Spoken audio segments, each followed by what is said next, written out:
Hai everyone, perkenalkan, nama saya Virginia Aisyah Giovanni.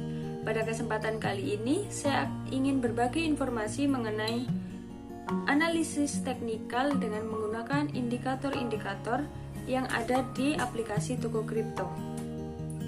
Dengan adanya video ini, kita akan sama-sama belajar bagaimana sebagai pemula jika ingin masuk ke dunia trading. Dengan analisa teknikal ini, kita akan mengetahui kapan kita harus membeli sebuah koin kripto dan kapan kita harus menjualnya. Tujuan dari video ini juga untuk menambah pemahaman kita sebagai pemula untuk menganalisa sebuah koin kripto. Seperti yang kita tahu, kita tidak bisa asal-asalan dalam memilih strategi. Kita harus menganalisa sebuah koin itu apakah layak dibeli sesuai dengan tujuan yang kita harapkan nantinya. Oke, kali ini saya menggunakan ETH atau Ethereum sebagai contoh dari analisis teknikal yang akan saya jelaskan. Nah, di bagian indeks terdapat indeks utama dan indeks sub. Indikator-indikator ini dapat kita gunakan untuk menganalisis sebuah koin. Terdapat MA atau Moving Average, EMA, Bollinger Band, dan lain sebagainya. Nah, pertama-tama saya akan menjelaskan bagian dari fitur-fiturnya. Pada kolom ini terdapat informasi, koin apa yang diperdagangkan, dan pair-nya apa. Di sini contohnya adalah ETH dengan pair-nya adalah BIDR. Di sebelahnya ada harga dari ETH dengan pair BIDR yaitu seharga Rp56.455.066.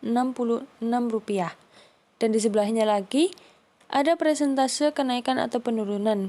Karena ini warnanya merah, berarti presentase penurunan adalah 0,51%. Kemudian di bawahnya terdapat kolom buka, tinggi, rendah, dan tutup. Buka ini adalah harga pembukaan Bitcoin dalam 1 jam, tinggi adalah harga tertinggi, rendah adalah harga terendah dalam 1 jam ini, dan tutup adalah penutupan harga yang akan ditutup pada 1 jam terakhir. Keempat poin ini sangat penting untuk membuat grafik candle. Indikator yang pertama adalah indikator MA atau Moving Average. Moving Average adalah pergerakan rata-rata sebuah koin yang dikalkulasi dalam jam, menit, atau minggu. Moving Average yang sering digunakan para trader adalah 7, 20, 50, dan 200. Namun untuk default MA yang ada di toko kripto ini adalah MA7 dan 30 yang berarti MA7 adalah pergerakan rata-rata dalam 7 hari dan MA30 adalah pergerakan rata-rata dalam 30 hari.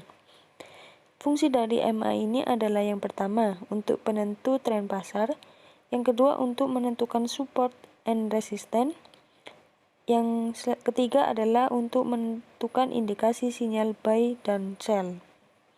Untuk sinyal buy and sell, yaitu ketika dua garis MA7 dan MA30 bertemu atau dinamakan dengan crossing line. Indikator yang kedua adalah Bollinger Band. Bollinger Band ini memiliki 3 garis yaitu upper, middle, dan lower. Garis upper ditandai dengan warna hijau, middle dengan warna kuning, dan lower dengan warna merah. Bollinger Band juga memiliki fungsi yang sama seperti MA, yaitu menentukan support and resistance untuk menentukan tren pasar dan juga sebagai indikasi buy and sell. Untuk indikasi buy and sell adalah ketika grafik candle berada di garis lower, berarti kita dapat membeli koin tersebut. Kemudian ketika grafik candle berada di upper, kita bisa menjualnya. Kemudian, ketika grafik berada di antara upper dan middle, berarti tren sedang naik, dan ketika grafik berada di antara middle dan lower, maka tren sedang turun.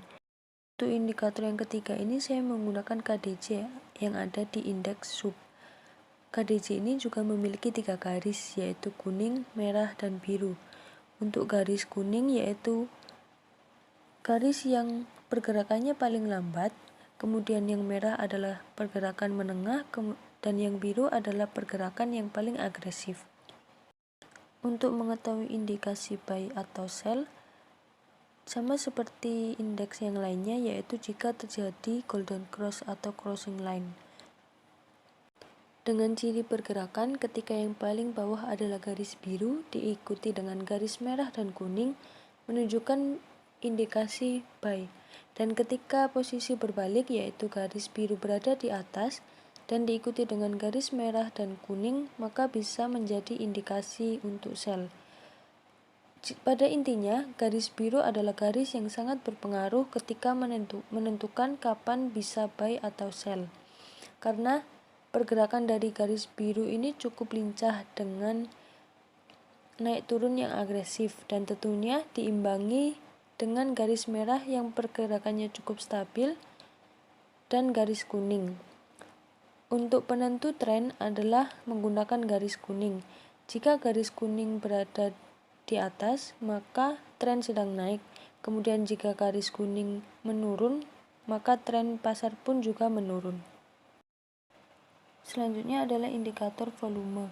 Volume ini digunakan untuk mengetahui ramai atau tidaknya perdagangan sebuah koin. Semakin ramai koin diperdagangkan, maka harganya kemungkinan semakin naik. Menu volume ini terdapat dua grafik yang paling dominan, yaitu merah dan hijau. Merah ini menunjukkan dominasi orang yang menjual lebih banyak dari membeli, dan hijau ini dominasi orang yang menunjukkan beli yang lebih banyak dari menjual. Untuk penjelasannya, jika dominasi orang yang menjual lebih banyak, maka bisa jadi tren sedang turun dan harga pun juga ikut turun. Indikator selanjutnya adalah RSI. RSI ini mirip seperti KDJ, yaitu memiliki 3 garis dengan angka 6, 12, dan 24. Angka 6 merupakan pergerakan yang paling agresif, ditandai dengan garis berwarna merah. Angka 12, pergerakan menengah, ditandai dengan garis warna kuning, dan 24 adalah pergerakan yang paling stabil atau paling lambat yang ditandai dengan warna biru. RSI ini digunakan untuk menentukan kejenuhan pasar, apakah pasar jenuh beli atau jenuh jual. Nah, ketika garis berwarna merah berada di bawah garis berwarna kuning dan biru, maka menunjukkan indikasi sinyal untuk beli. Sebaliknya, ketika garis berwarna merah berada di atas garis berwarna kuning dan biru, maka mengindikasikan sinyal jual. Ini adalah bukti atau hasil trading saya membeli ETH.